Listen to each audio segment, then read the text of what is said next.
السلام عليكم ورحمة الله وبركاته. نحمده ونصلي على رسوله الكريم. أما بعد فقد قال الله تعالى في كلامه المجيد وفي فرقانه الحميد. أعوذ بالله من الشيطان الرجيم. بسم الله الرحمن الرحيم. وما أرسلناك إلا رحمة للعالمين. بارك الله لنا ولكم في القرآن العظيم، ونفعنا وإياكم بالآيات والذكر الحكيم. اللهم صل على محمد وعلى آل محمد كما صليت على إبراهيم وعلى آل إبراهيم إنك حميد مجيد. اللهم بارك على محمد وعلى آل محمد كما باركت على إبراهيم وعلى آل إبراهيم إنك حميد مجيد.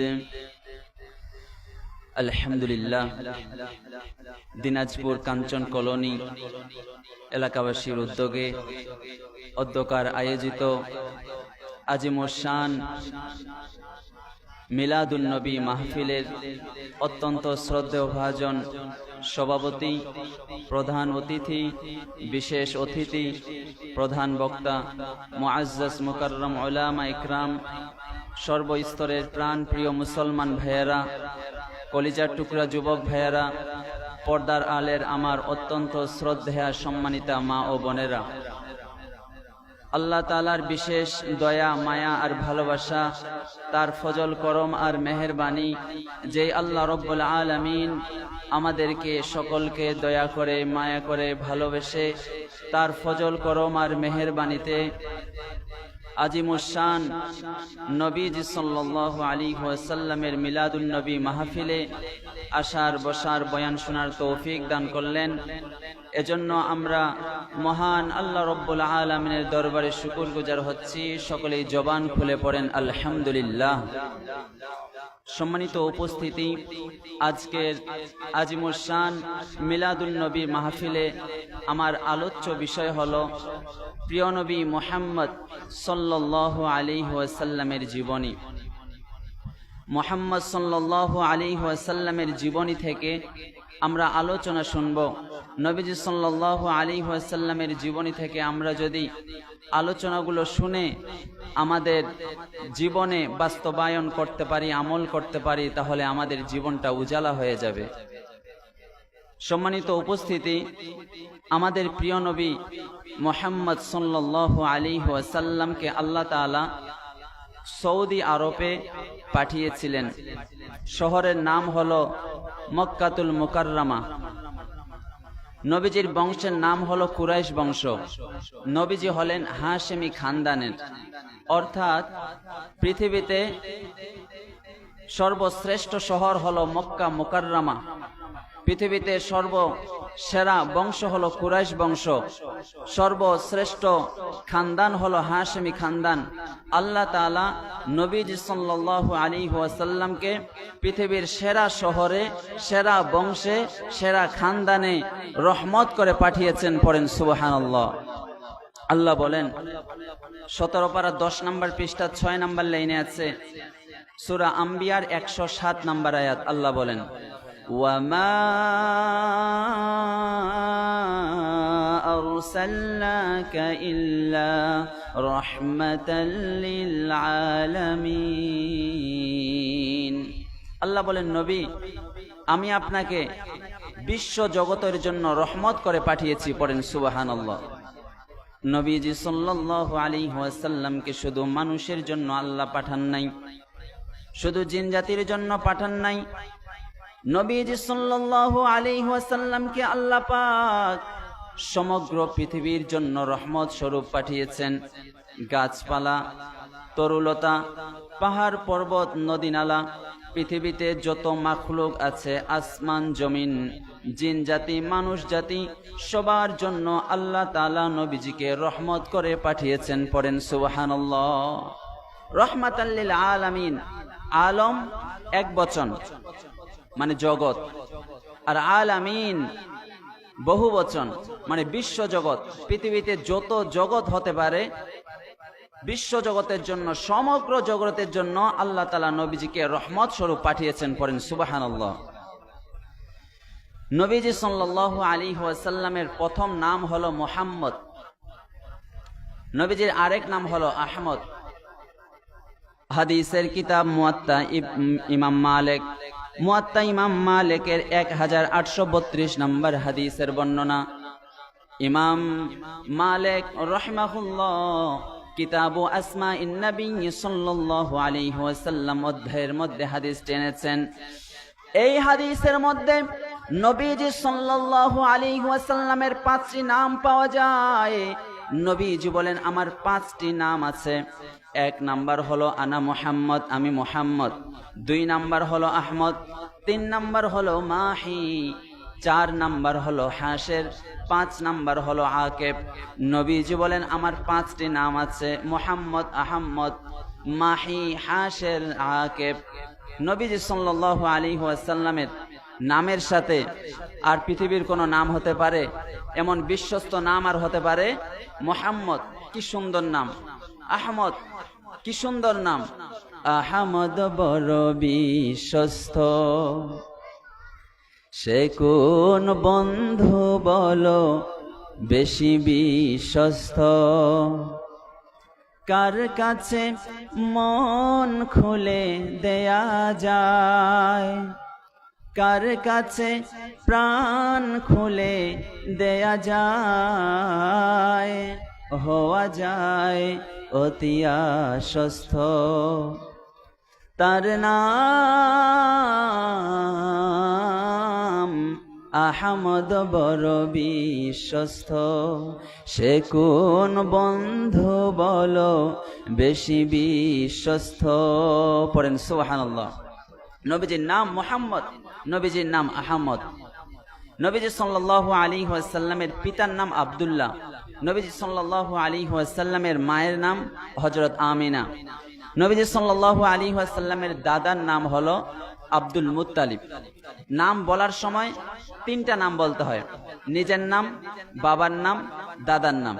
মানে আমার নাম সোহরাব, আমার আব্বার নাম আনসার, আমার দাদার নাম মুহররম, তাহলে সোহরাব বিন আনসার বিন মুহররম মোল্লা। 3টা নামের 3টা নাম দিয়ে নিজের পরিচয় দিতে হয় যে আমার নাম এটা, আমার বাবার নাম এটা, আমার দাদার নাম এটা। নবীজির নাম মুহাম্মদ, বাবার নাম আব্দুল্লাহ, নবীজির দাদার নাম হলো আব্দুল মুত্তালিব। আলহামদুলিল্লাহ পড়েন। নবীজি সাল্লাল্লাহু আলাইহি ওয়াসাল্লামের পিতা হযরত আব্দুল্লাহ, নবীজির মাতা হযরত আমেনা, তাদের বিয়ে বন্ধনে আবদ্ধ হয়েছিল। মাত্র 7 দিন সংসার করেছিল। এই 7 দিনের ব্যবধানে আল্লাহ তাআলা হযরত আমেনার গর্ভে নবীজি সাল্লাল্লাহু আলাইহি ওয়াসাল্লামকে দান করেছিলেন। পড়েন সুবহানাল্লাহ। শুধুমাত্র 7 দিন ঘর সংসার করেছেন। এরপরে হযরত আব্দুল্লাহ ব্যবসার কাজে চলে গিয়েছেন, ব্যবসা করতে চলে গিয়েছেন। ফেরার পথে যখন নবীজি সাল্লাল্লাহু আলাইহি ওয়াসাল্লাম মায়ের পেটে 2 মাসের অথবা 6 মাসের, আসার পথে তুফিয়া ওয়ালিদুহু, নবীজি সাল্লাল্লাহু আলাইহি ওয়াসাল্লামের বাবা ইন্তেকাল করলেন। নবীজি প্রথম এতিম হয়ে গেলেন। নবীজির পিতা আব্দুল্লাহ ব্যবসা থেকে ফেরার পথে প্রথম ইন্তেকাল হয়ে গেলেন। তুফিয়া ওয়ালিদুহু, নবীজির পিতা ইন্তেকাল করলেন। নবীজি প্রথম এতিম হলেন যখন মায়ের পেটে 2 মাস বয়স অথবা 6 মাস বয়স। নবীজি সাল্লাল্লাহু আলাইহি ওয়াসাল্লাম যখন মায়ের পেটে ছিলেন, হযরত আমেনা বলেন, যখন মুহাম্মদ আমার পেটে ছিল, আমার পেট থেকে একটা নূর আলো বের হয়ে শাম দেশের বড় বড় প্রাসাদগুলোকে আলোয় আলোকিত করে দিয়েছে। কসরুন কাবীরুন, বড় বড় প্রাসাদগুলোতে আমার পেট থেকে একটা নূর আলো গিয়ে যেমন সুইচ দিলে লাইটগুলো জ্বলে ওঠে, আমার পেট থেকে যেই নূর আর আলো বের হয়েছে শাম দেশের বড় বড় প্রাসাদগুলোকে আলোয় আলোকিত করে দিয়েছে। পড়েন সুবহানাল্লাহ। একজন গর্ভবতী মা যখন সন্তান প্রসব করেন, তখন এত ব্যথা কষ্ট সহ্য করেন। মানুষ সাধারণত 4.5 ইউনিট পেইন সহ্য করতে পারে, কিন্তু একজন মা যখন সন্তান প্রসব করেন তখন 57 ইউনিট পেইন সহ্য করেন। অর্থাৎ 20টি হাড় ভেঙে দিলে যত কষ্ট একজন মা যখন সন্তান প্রসব করেন তত কষ্ট। কিন্তু হযরত আমেনা বলেন, যখন মুহাম্মদ নবী আমার পেটে এসেছিল আমার পেট ব্যথা কখনো করে নাই। যখন প্রসব করেছি ওই যে প্রসব বেদনার কষ্ট আমি একটুও অনুভব করে নাই। পড়েন সুবহানাল্লাহ। একটুও কষ্ট অনুভব করেননি। নবীজি সাল্লাল্লাহু আলাইহি ওয়াসাল্লাম সবার জন্য রহমত, মায়ের জন্য রহমত, মায়ের পেটের জন্য রহমত, সবার জন্য রহমত, শাম দেশের জন্য রহমত, সৌদি আরবের জন্য রহমত, বাংলাদেশের জন্য রহমত, তামাম পৃথিবীতে আল্লাহ তাআলার যত মাখলুক রয়েছে সবার জন্য আল্লাহ তাআলা রহমত স্বরূপ পাঠিয়েছেন। পড়েন সুবহানাল্লাহ। তাই আল্লাহ বললেন, ওয়ামা আরসালনাকা ইল্লা রাহমাতাল লিল আলামিন। পড়েন আল্লাহু আকবার। ও নবী, আমি আপনাকে বিশ্ব জগতের জন্য রহমত করে পাঠিয়েছি, সবার জন্য রহমত। আমরা বিশ্ব নবী সাল্লাল্লাহু আলাইহি ওয়াসাল্লামের ধারাবাহিক জীবনী শুনবো। আপনাদের মনোযোগ আছে তো? আমরা যদি ধারাবাহিক শুনি তাহলে এই যে মিলাদুন নবীর মাহফিলটা সফল হয়ে যাবে। নবীজির আলোচনা, কিভাবে তিনি জন্মগ্রহণ করলেন, কিভাবে বড় হলেন। তাহলে এখনো নবীজি সাল্লাল্লাহু আলাইহি ওয়াসাল্লাম জন্মগ্রহণ করেননি, এখনো মায়ের পেটে। নবীজি সাল্লাল্লাহু আলাইহি ওয়াসাল্লাম যেই বছরে তিনি জন্মগ্রহণ করেছিলেন সেই বছরকে বলা হয় আমুল ফিল। কি বলা হয়? আমুল ফিল। সূরা ফিল আছে না নাই? আলাম তারা কাইফা ফাআলা রাব্বুকা বিআসহাবিল ফিল। ইয়ামেনের বাদশা আব্রাহার তার হস্তি বাহিনী সহ, সেনাবাহিনী সহ কাবা ঘরকে ধ্বংস করে দেওয়ার জন্য, কাবা শরীফকে ভেঙে দেওয়ার জন্য, সবাইকে মুশরিক বানার জন্য তারা এসেছিল। কিন্তু আল্লাহ তাআলা তাদেরকে ধ্বংস করে দিয়েছেন। আল্লাহ তাআলা নবীজিকে সেই ঘটনাটি জানিয়ে দিয়েছেন, আমুল ফিলের ঘটনা। অর্থাৎ নবীজি যেই বছরে জন্মগ্রহণ করেছেন, আল্লাহ বলেন, আলাম তারা কাইফা ফাআলা রাব্বুকা বিআসহাবিল ফিল। নবী, আপনি কি দেখেন নাই আল্লাহ তাআলা হস্তি বাহিনীর সাথে কেমন আচরণ করেছেন? হস্তি বাহিনী কাবাঘর ভাঙার জন্য এসেছিল, আল্লাহ তাআলা তাদের এই কৌশলকে ব্যর্থ করে দিয়েছেন। আলাম তারা কাইফা ফাআলা রাব্বুকা বিআসহাবিল ফিল আলাম ইয়াজআল কাইদাহুম ফি তাদলিল। আল্লাহ তাআলা তাদের কৌশলকে ব্যর্থ করে দিয়েছেন। ওয়া আরসালা আলাইহিম তয়রান আবাবিল, আল্লাহ তাআলা আবাবিল পাখি প্রেরণ করেছিলেন, পাঠিয়েছিলেন। আবাবিল পাখি মানে ঝাঁকে ঝাঁকে আল্লাহ তাআলা পাখি পাঠিয়েছিলেন। তারমিহিম বিহিজারাতিম মিন সিজিল, হিজার মানে হলো পাথর, সিজিল মানে হলো পাকা মাটি, পাকা মাটির পাথর তাদের পায়ের মধ্যে ছিল। একটা ঝাঁকে ঝাঁকে পাখি উপরে, আর ইয়ামানের আব্রাহার হস্তি বাহিনী কাবাঘর ধ্বংস করার জন্য এসেছে। একটা পাখির পায়ে 3টা করে পাথর ছিল। কয়টা করে পাথর ছিল? 3টা করে পাথর ছিল। উপর থেকে পাখিগুলো একটা করে পাথর ফেলতো, আর ওই পাথর যার শরীরের মধ্যে লাগতো ফাজআলাহুম কাআসফিম মাকুল, ভূষিত, যেমন ভুসিকে খেয়ে ফেললে যেমন যেমন চূর্ণ বিচূর্ণ হয়ে যায়, তাদেরকে যাদের উপরে এই পাথর পড়েছিল তারা খেয়ে ফেলা ভুসির মতো হয়ে গিয়েছিল। পড়েন সুবহানাল্লাহ। কাবাঘর ধ্বংস করার জন্য এসেছে আল্লাহ তাআলা। আলাম তারা কাইফা ফাআলা রাব্বুকা বিআসহাবিল ফিল, তাদের সাথে কেমন আচরণ করেছে, যে পাখির পায়ে ছোট্ট ছোট্ট পাকা মাটির পাথর দিয়ে তাদেরকে ধ্বংস করে দিয়েছে। পাথরগুলো ফেলে যার গায়ে লাগে সে খেয়ে ফেলা ভুসির মতো হয়ে যায়। পড়েন সুবহানাল্লাহ। এটাকে বলা হয় আমুল ফিল। আমুল ফিলে নবীজি সাল্লাল্লাহু আলাইহি ওয়াসাল্লাম সেই বছর জন্মগ্রহণ করেছিলেন। সেটা ছিল সন হিসাবে 571 খ্রিস্টাব্দ। কত খ্রিস্টাব্দ? 571 সন ইংরেজি। নবীজি সাল্লাল্লাহু আলাইহি ওয়াসাল্লাম যেই দিন জন্মগ্রহণ করেছিলেন সেই দিনটা ছিল সোমবারের দিন। কোন দিন? সোমবারের দিন। নবীজি সাল্লাল্লাহু আলাইহি ওয়াসাল্লাম যেই মাসে দুনিয়াতে আগমন করেছেন সেই মাসটা ছিল মাহে রবিউল আউয়াল। পড়েন সুবহানাল্লাহ। মানে আজকে হলো রবিউল আউয়ালের কত তারিখ? 11 তারিখ। 11 তারিখ পরে গিয়েছে।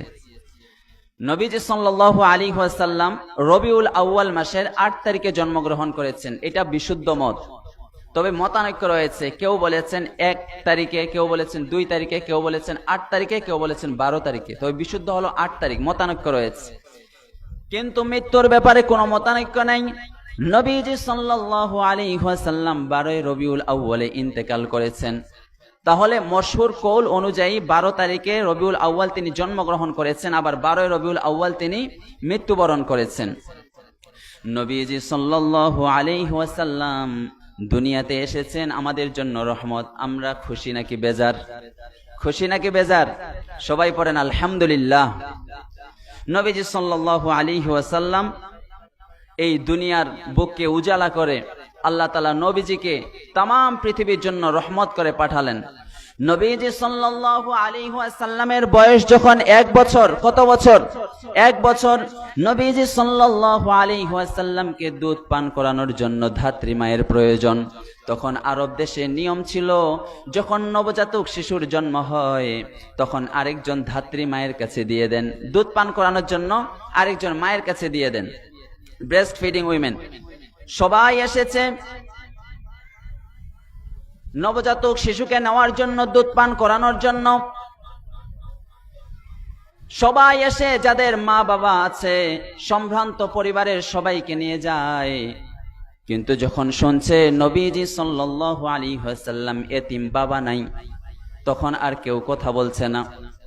হালিমাতুস সাদিয়া তায়েফ থেকে এসেছেন, অনেক দূর থেকে তিনি এসেছেন, নবজাতক শিশুকে দুধ পান করানোর জন্য এসেছেন। তখন জিজ্ঞাসা করা হলো, এরকম শিশু আছে নাকি? তখন বলা হলো আছে, কিন্তু তার বাবা নাই।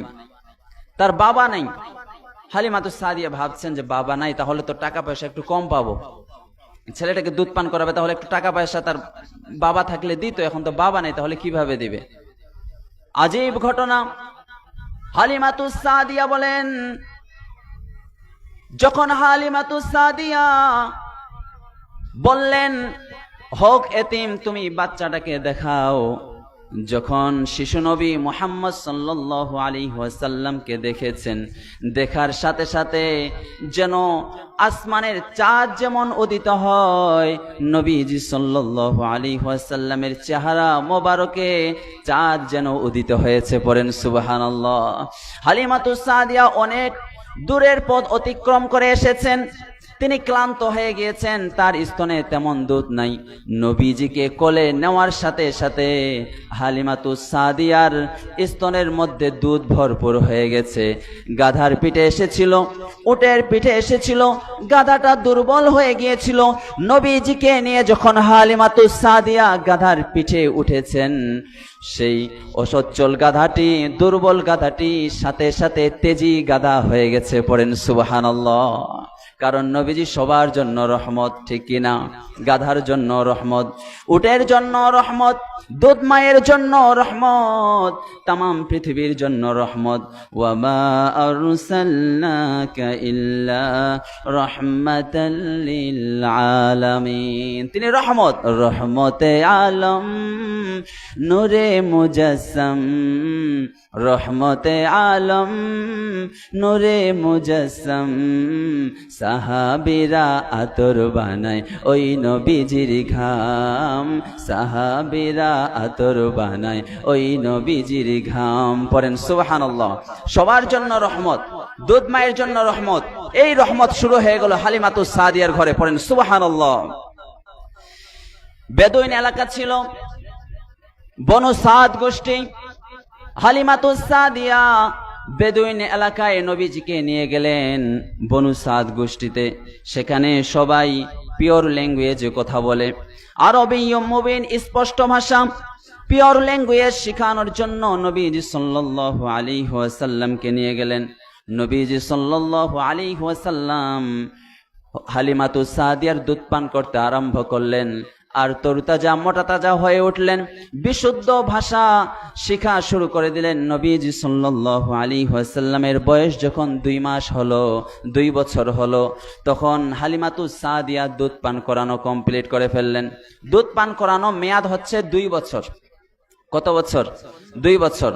আল্লাহ রাব্বুল আলামিন বলেন, 2 পারা 17 নম্বর পৃষ্ঠার 1 নম্বর লাইনে আছে, 2 নম্বর সূরা সূরাতুল বাকারার 223 নম্বর আয়াত। আল্লাহ বলেন, ওয়াল ওয়ালিদাতু ইরদি'না আওলাদাহুন্না হাওলাইনি কামিলাইনি লিমান আরাদা আন ইউতিম্মার রাদাআহ। জোরে পড়েন আল্লাহু আকবার। মায়েরা তার সন্তানকে পূর্ণ 2 বছর দুধ খাওয়াবে। কথা বলেন, কয় বছর? 2 বছর। কিন্তু মায়েরা 2 বছর পূর্ণ দুধ খাওয়াতে চায় না। এই যে কেমিক্যাল কতগুলো জিনিস আছে, এই যে কি বলে মিল্ক জাতীয় কতগুলো জিনিস আছে, ফিডার, এগুলো খাওয়ায় না। আল্লাহ তাআলা মায়ের শাল দুধের মধ্যে আল্লাহ তাআলা মেডিসিন দিয়ে দিয়েছেন, ওষুধ দিয়ে দিয়েছেন। এটা যদি সন্তান খায় তাহলে সন্তানের ব্রেন, বুদ্ধি, মেধা শক্তি সবল হবে। সুবহানাল্লাহ পড়েন। এজন্য সন্তানকে মা 2 বছর দুধ পান করাবে।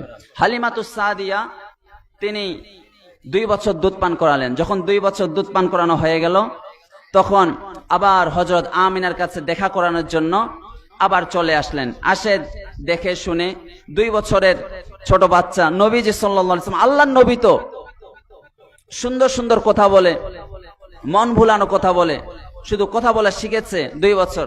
আবার মায়ের সাথে দেখা করে আবার বনু সাদে হালিমাতুস সাদিয়া আবার নিয়ে চলে আসলেন। নবীজি সাল্লাল্লাহু আলাইহি ওয়াসাল্লাম বনু সাদে বিশুদ্ধ ভাষা শেখা শুরু করলেন, সুন্দর সুন্দর কথা বলেন, কারণ আল্লাহর নবী তো সুন্দর সুন্দর কথা বলেন। এভাবে 2 বছর, 3 বছর, 4 বছর তিনি বড় হতে লাগলেন। এলাকায় যত ছেলে ছিল সবার থেকে সুন্দর ছেলে ছিল আমার নবী, পেয়ারা নবী মুহাম্মদ সাল্লাল্লাহু আলাইহি ওয়াসাল্লাম। নবীজি সাল্লাল্লাহু আলাইহি ওয়াসাল্লাম সব ছেলেদের থেকে একটু আলাদা ছিল, সবার থেকে আলাদা, সবার থেকে ভদ্র, সুষ্ঠু, শান্ত। সুবহানাল্লাহ পড়েন।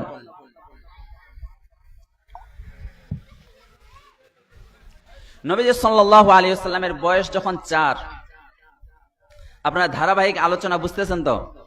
নবীজি সাল্লাল্লাহু আলাইহি ওয়াসাল্লামের বয়স যখন 4, তখন নবীজি সাল্লাল্লাহু আলাইহি ওয়াসাল্লামের শক্কে সদর হয়েছিল। এটাকে উর্দু ও ফার্সিতে বলা হয় সিনাচাক, এটাকে আধুনিক ভাষায় বলা হয় ওপেন হার্ট সার্জারি। নবীজি সাল্লাল্লাহু আলাইহি ওয়াসাল্লামের বয়স যখন 4 বছর তখন তার ওপেন হার্ট সার্জারি হয়েছিল।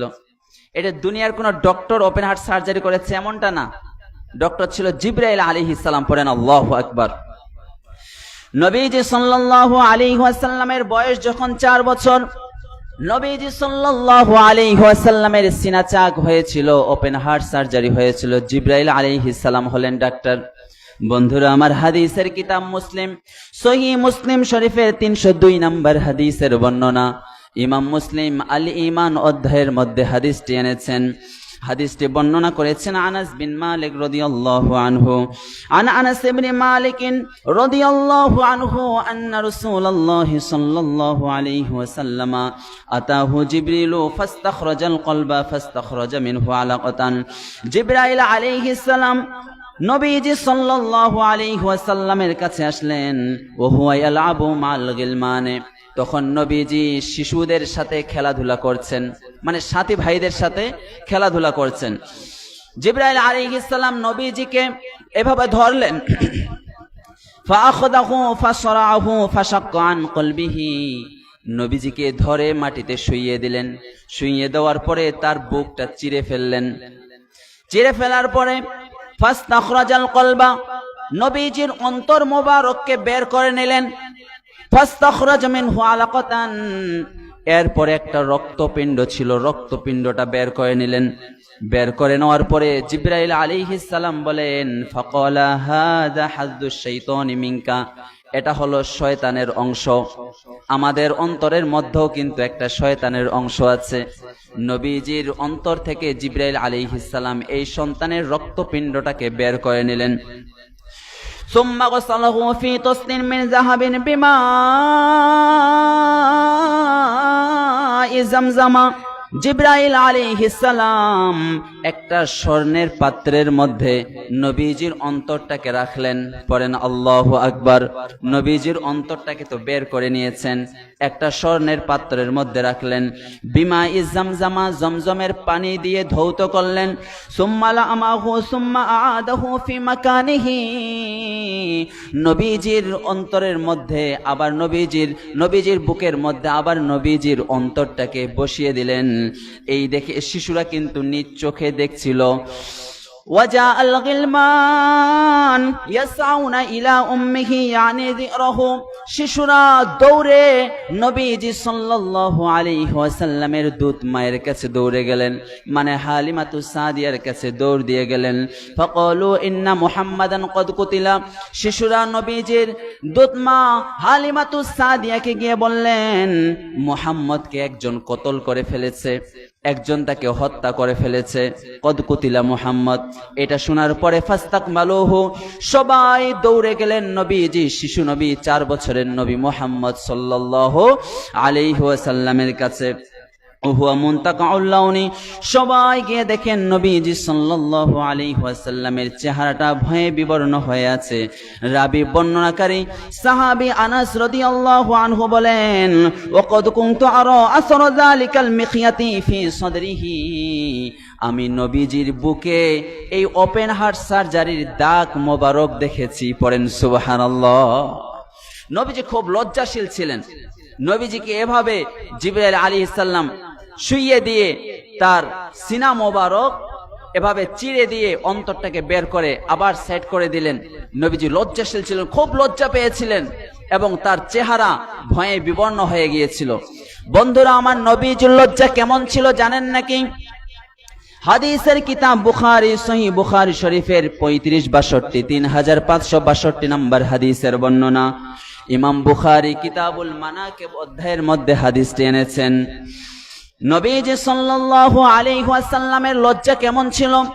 আশাদ্দু হায়ান মিনাল আযরা'i ফি খিদরিহা, একজন কুমারী মেয়ে যে এখনো ছেলেদের সাথে কথা বলে নাই, ছেলেদের সাথে উঠা বসা করে নাই, সে তার একান্ত ঘরের মধ্যেই ছিল, এখনো ছেলেদের সাথে উঠা বসা নাই। এই কুমারী মেয়ের কেমন লজ্জা! এই কুমারী মেয়ের লজ্জার চাইতেও আমার নবী, প্যারা নবী মুহাম্মদ সাল্লাল্লাহু আলাইহি ওয়াসাল্লামের বেশি লজ্জা ছিল। জোরে করে পড়েন সুবহানাল্লাহ। কুমারী মেয়েদের চাইতেও নবীজির লজ্জা ছিল। এখন তো আমাদের সমাজের মেয়েদের লজ্জা টজ্জা নাই, একটা প্যান্ট পরে আর একটা ফতুয়া পরে গেঞ্জি পরে ঘুরে আছে না নাই, লজ্জা টজ্জা সব চলে গিয়েছে। অথচ নবীজি পুরুষ, নবীজি তো নারী নন, নবীজির লজ্জা ছিল কুমারী মেয়ের চাইতেও বেশি। এজন্য আমার মায়েরা, আমার বোনেরা, আপনারা আমাকে মহব্বত করেন। আমি শুনেছি কাঞ্চন কলোনি শাহী মসজিদের কমিটির লোকেরা আমাকে বলেছে যে আমার মায়েরা বোনেরা আমাকে মহব্বত করেন। এজন্য লজ্জা আনতে হবে, নিজের মধ্যে লজ্জা আনতে হবে, আমাদেরকে লজ্জাশীল হতে হবে। আল্লাহ তৌফিক দান করুক, পড়েন আমিন। নবীজি সাল্লাল্লাহু আলাইহি ওয়াসাল্লামের বয়স যখন 5 বছর, নবীজি সাল্লাল্লাহু আলাইহি ওয়াসাল্লামকে নবীজির ধাত্রী মা হালিমাতুস সাদিয়া আবার নিজের মা হযরত আমেনার কাছে নিয়ে আসলেন। যখন শোকে সদর দেখলেন, সিনা চাক দেখলেন, নবীজি মুহাম্মদ সাল্লাল্লাহু আলাইহি ওয়াসাল্লামের বুক মোবারক যখন বিদীর্ণ হওয়া দেখলেন, তখন হালিমাতুস সাদিয়া ভয় পেয়ে গেলেন, বললেন যে না, তার মায়ের কাছে ফিরিয়ে দেই। নবীজির বয়স যখন 5 বছর, নবীজি সাল্লাল্লাহু আলাইহি ওয়াসাল্লামকে হালিমাতুস সাদিয়া তার মা হযরত আমেনার কাছে ফিরিয়ে দিলেন। আর হালিমাতুস সাদিয়া হলেন ধাত্রী মা, দূত মা, আর আপন মা হলেন, জন্মদাতা মা হলেন হযরত আমিনা। একবার সাহাবীরা সহ নবীজি সাল্লাল্লাহু আলাইহি ওয়াসাল্লাম বসে আছেন, নবীজি বয়ান করছেন। এমন সময় দূর থেকে দেখতে পেলেন একজন বৃদ্ধা মহিলা আসছেন। কথাগুলো মনোযোগ দিয়ে শুনবেন। নবীজি সাল্লাল্লাহু আলাইহি ওয়াসাল্লাম সেই বৃদ্ধা মহিলাকে দেখে দাঁড়িয়ে নিজের গায়ের চাদর মোবারক সেই মহিলার জন্য বিছিয়ে দিলেন। সাহাবীরা দেখে অবাক হয়ে গেলেন। সাহাবীরা বলেন, ইয়া রাসূলুল্লাহ, ইয়া হাবিবাল্লাহ, আপনার গায়ের চাদর মোবারক এই বৃদ্ধার জন্য মাটিতে বিছিয়ে দিলেন বসার জন্য। আমাদেরকে কি আপনি বলবেন এই বৃদ্ধা মহিলা আপনার কে হয়? নবীজি সাল্লাল্লাহু আলাইহি ওয়াসাল্লাম বললেন, এই বৃদ্ধা মহিলা আমার হলেন তিনি মা, তিনি হলেন আমার দুধ মা। আমি 2 বছর তার দুধ পান করেছি, আবার 2 বছর তার সাথে থেকেছি। আমি বনু সাদে হালিমাতুস সাদিয়ার কাছে আরবি মুবিন, পিওর ল্যাঙ্গুয়েজ, বিশুদ্ধ ভাষা শিখেছি। তিনি আমার মা। নবীজি নিজের গায়ের চাদর মোবারক বিছিয়ে দিয়েছেন দুধ মায়ের জন্য। এজন্য মায়ের সম্মান কম নাকি বেশি? আমরা মায়ের দুধ পান করেছি, আমাদের শরীরের গায়ের চামড়া দিয়ে যদি মায়ের স্যান্ডেল, পায়ের জুতা বানিয়ে দেওয়া হয়, এরপরও মায়ের ঋণ শোধ হবে নাকি? এজন্য মায়ের সাথে সুন্দর ব্যবহার।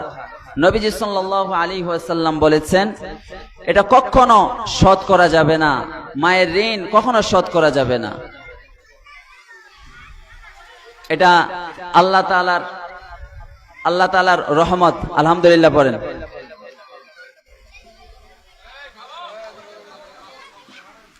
বৃষ্টি এটাও তো আল্লাহ তাআলার দান। এভাবে যে বৃষ্টি হবে এটা তো আমরা জানি না, এটাও আল্লাহ তাআলার রহমত। আলহামদুলিল্লাহ পড়েন। আমার ভাইয়েরা, কথাগুলো দিল দিয়ে বুঝবেন। নবীজি সাল্লাল্লাহু আলাইহি ওয়াসাল্লামের একটা চাদরের দাম পৃথিবীর সবকিছু বিক্রি করলেও তার দাম হবে নাকি? কিন্তু নিজের চাদর বিছিয়ে দিয়েছেন। নবীজি সাল্লাল্লাহু আলাইহি ওয়াসাল্লাম দুধ মাকে, ধাত্রী মাকে সম্মান করেছেন। নবীজি সাল্লাল্লাহু আলাইহি ওয়াসাল্লামের বয়স যখন 6 বছর, তখন হযরত আমেনার সাথে নবীজি সাল্লাল্লাহু আলাইহি ওয়াসাল্লাম বাবার কবর জিয়ারত করার জন্য গেলেন। জায়গাটার নাম হলো ইয়াসরিব। মদিনার আগের নাম হলো ইয়াসরিব। হাজী সাহেব চাচা তো গিয়েছেন, চাচা হজ করেছেন, মাশাআল্লাহ। তাহলে ইয়াসরিব, মদিনার আগের নাম কি? ইয়াসরিব। নবীজি সাল্লাল্লাহু আলাইহি ওয়াসাল্লাম, এই যে বৃষ্টি কমে গেছে, আলহামদুলিল্লাহ পড়েন, আলহামদুলিল্লাহ পড়েন।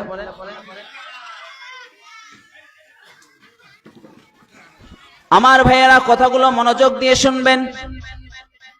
নবীজির বয়স যখন 6 বছর, প্রতি বছর হযরত আমেনা আব্দুল্লাহর কবর জিয়ারত করার জন্য যান। এবার নবীজিকে পেয়ে নবীজি সহ বাবার কবরও জিয়ারত করার জন্য গেলেন। নবীজির বাবা হযরত আব্দুল্লাহর কবর জিয়ারত করার জন্য গেলেন। 6 বছরের শিশু নবী মুহাম্মদ সাল্লাল্লাহু আলাইহি ওয়াসাল্লাম, নবীজি সাল্লাল্লাহু আলাইহি ওয়াসাল্লাম বাবার কবর মোবারক দেখে ঝাঁপিয়ে পড়লেন, অনেক কান্নাকাটি করলেন। হায়রে, যখন মায়ের পেটে 2 মাস বয়স, 6 মাস বয়স, তখন নিজের বাবাকে হারিয়েছেন, এতিম হয়ে গেছেন।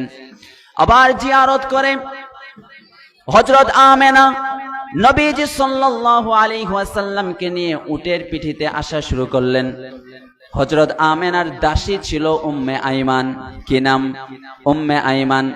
আসার পথে মক্কা আর তায়েফের মাঝামাঝি আবওয়া নামক জায়গায় উট থেমে গেল। হযরত আমেনার পেটের ব্যথা শুরু হয়ে গেল। হযরত আমেনা বলেন, উটকে থামাও। উটকে থামানো হলো। হযরত আমেনা উটের পিঠ থেকে মাটিতে পড়ে গেলেন। উম্মে আইমানকে বলে, উম্মে আইমান রে, আমার মুহাম্মদকে আমার বুকের উপরে দাও। হযরত আমেনা নবীজিকে বুকের উপরে নিলেন। বুকের উপরে নিয়ে বলেন, বাবা, আমার যাওয়ার সময় হয়ে গেছে। হযরত আমেনা মক্কার মদিনার মাঝামাঝি আবওয়া নামক জায়গায় ইন্তেকাল করলেন। এখন নবীজি কমপ্লিটলি এতিম হয়ে গেলেন। হায়রে, যখন মায়ের পেটে 2 মাস বয়স অথবা 6 মাস বয়স, তখন বাবাকে হারিয়েছেন। বাবার কবর প্রথম জিয়ারত করতে গিয়ে মাকে হারিয়ে দিয়েছেন। এখন নবীজি কমপ্লিটলি এতিম হয়ে গেছেন। হুদায়বিয়ার সন্ধির সময় 1400 সাহাবা, বন্ধুরা আমার, নবীজি মায়ের কবর জিয়ারত করার জন্য গিয়েছেন। আমরা তো মায়ের কবর জিয়ারত করি না। হায়রে, মুসলিম মা হওয়ার পরেও, মুসলিম বাবা হওয়ার পরেও মায়ের কবর জিয়ারত করি না। শুক্রবার আসে মায়ের কবরের সামনে যাই না, শুক্রবার আসে বাবার কবরের সামনে যাই না। নবীজি সাল্লাল্লাহু আলাইহি ওয়াসাল্লাম মায়ের কবর জিয়ারত করেছেন। বন্ধুরা আমার, হাদিসের কিতাব নাসাই, সুনানে নাসাই শরীফের 2034 নম্বর হাদিসের বর্ণনা। হাদিসটি বর্ণনা করেছেন বিখ্যাত সাহাবী হযরত আবু হুরায়রা। আন আবি হুরায়রা রাদিয়াল্লাহু আনহু আন্না রাসূলুল্লাহ সাল্লাল্লাহু আলাইহি ওয়াসাল্লাম যারা কবর উম্মিহি। হযরত আবু হুরায়রা বলেন, নবীজি সাল্লাল্লাহু আলাইহি ওয়াসাল্লাম তার মায়ের কবর জিয়ারত করলেন। নবীজি কাঁদলেন, সাহাবীদেরকে বললেন, সাহাবীরা, আমি আমার মায়ের কবরের সামনে দাঁড়িয়ে কাঁদবো, তোমরা কিন্তু কাঁদবে না। ফাবাকা ওয়া আবকা মান হাওলাহু। নবীজি কাঁদলেন। নবীজির কান্দা করা দেখে ওয়া আবকা মান হাওলাহু, নবীজির আশেপাশে যত সাহাবী ছিল সব সাহাবীরা নবীজির সাথে কান্দা করা শুরু করে দিলেন। নবীজি বলেন, সাহাবীরা, তোমরা কাঁদো কেন? আমি আমার মায়ের কবরের সামনে দাঁড়িয়ে কাঁদি, তোমরা কেন কাঁদো? সাহাবীরা বলেন, ইয়া রাসূলুল্লাহ, আপনি কাঁদলে আমরা আর সহ্য করতে পারি না। নবীজি সাল্লাল্লাহু আলাইহি ওয়াসাল্লাম মায়ের কবরের সামনে গিয়ে কেঁদেছেন, মায়ের জন্য দোয়া করেছেন। এজন্য বন্ধুরা আমার, যারা মাকে কবরে রেখে এসেছেন, আব্বাকে কবরে রেখে এসেছেন, মা বাবার কবর জিয়ারত করব, পড়েন ইনশাআল্লাহ। নবীজি সাল্লাল্লাহু আলাইহি ওয়াসাল্লাম এতিম হয়ে গেলেন। 6 বছর বয়সে বাবার কবর জিয়ারত করে আসার সময় এতিম হয়ে গেলেন। নবীজির বয়স যখন 8 বছর, নবীজির দাদা আব্দুল মুত্তালিব তিনিও ইন্তেকাল করলেন। তুফিয়া জাদ্দুহু, নবীজির দাদাও ইন্তেকাল করলেন। নবীজি মাকে হারালেন, বাবাকে হারালেন, এখন দাদাকেও হারালেন। এখন আছে নবীজির শুধু আবু তালিব। চাচা আবু তালিব। নবীজি সাল্লাল্লাহু আলাইহি ওয়াসাল্লাম চাচা আবু তালিবের কাছে মানুষ হওয়া শুরু করলেন। চাচা আবু তালেব যখন নবীজির 12 বছর বয়স, তখন নবীজি সাল্লাল্লাহু আলাইহি ওয়াসাল্লামকে নিয়ে শাম দেশে ব্যবসার কাজে চলে গেলেন। যখন শাম দেশে ব্যবসার কাজে নবীজি সাল্লাল্লাহু আলাইহি ওয়াসাল্লামকে নিয়ে আবু তালেব নিয়ে যাচ্ছিলেন, রাস্তার মাঝে একজন পাদ্রী বুহাইরা আর রাহেবের সাথে দেখা হয়ে গেল। বুহাইরা আর রাহেব দেখে 12 বছরের নবী মুহাম্মদ সাল্লাল্লাহু আলাইহি ওয়াসাল্লামকে দেখে চিনে ফেললেন। তিনি বললেন, আমি বছরের পর বছর এখানে ধ্যান করি, অপেক্ষা করি, একদিন তার চাচার সাথে মুহাম্মদ নবী এদিকে আসবে আর তার সাথে আমার দেখা হয়ে যাবে। বুহাইরা আর রাহেব বললেন, সায়াকুনু নাবিয়ান, ও আবু তালেব, তোমার এই ভাতিজা একদিন নবী হবে, এই ছেলে একদিন নবী হবে। ইহুদিরা যেন না জানে তুমি মুহাম্মদকে শাম থেকে মক্কায় নিয়ে যাও, ইহুদিরা যদি জানতে পারে তাহলে মেরে ফেলবে। আবু তালেব ব্যবসার কাজ তাড়াতাড়ি শেষ করে শাম থেকে আবার মক্কা মুকাররমায় চলে আসলেন। নবীজি সাল্লাল্লাহু আলাইহি ওয়াসাল্লামের বয়স যখন 13 বছর, কত বছর? 13 বছর।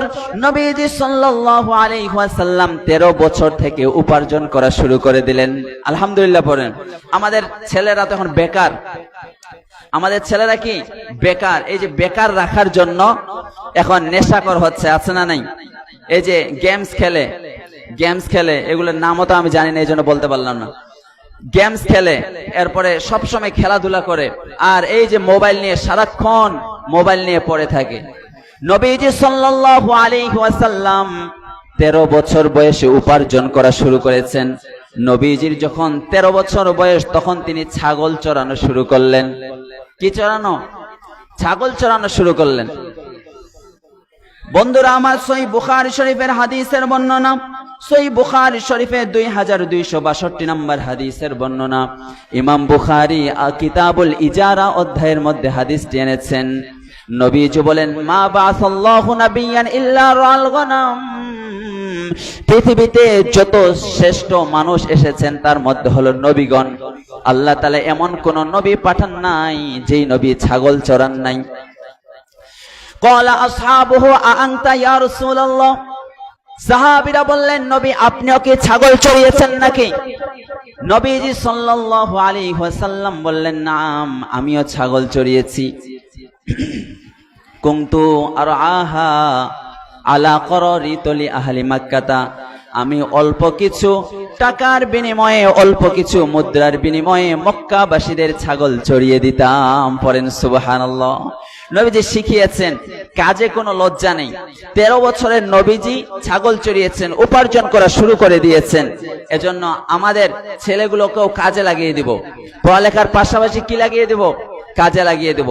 এখন এই কাজে না লাগানোর জন্য, পড়ালেখা মন দিয়ে না করানোর জন্য আমাদের ছেলেরা এখন বখাটে ছেলেতে পরিণত হচ্ছে। কথা বলেন ঠিক কি ঠিক না?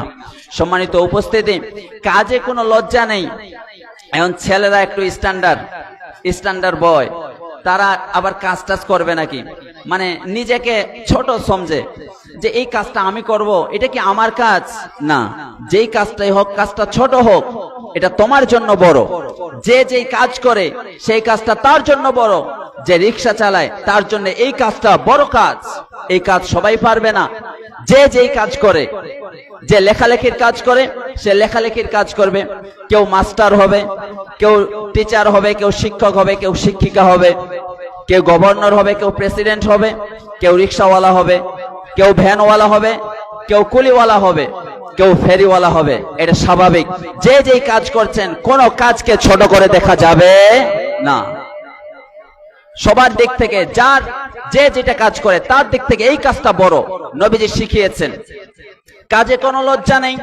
সুলাইমান আলাইহিস সালামের একটা কৌল আছে, কর্মঠ লোক রাজা হবে, কিন্তু অলস চিরদিন প্রজাই থাকবে। কর্মঠ লোক কি হবে? রাজা হবে, কিন্তু অলস চিরদিন প্রজাই থাকবে।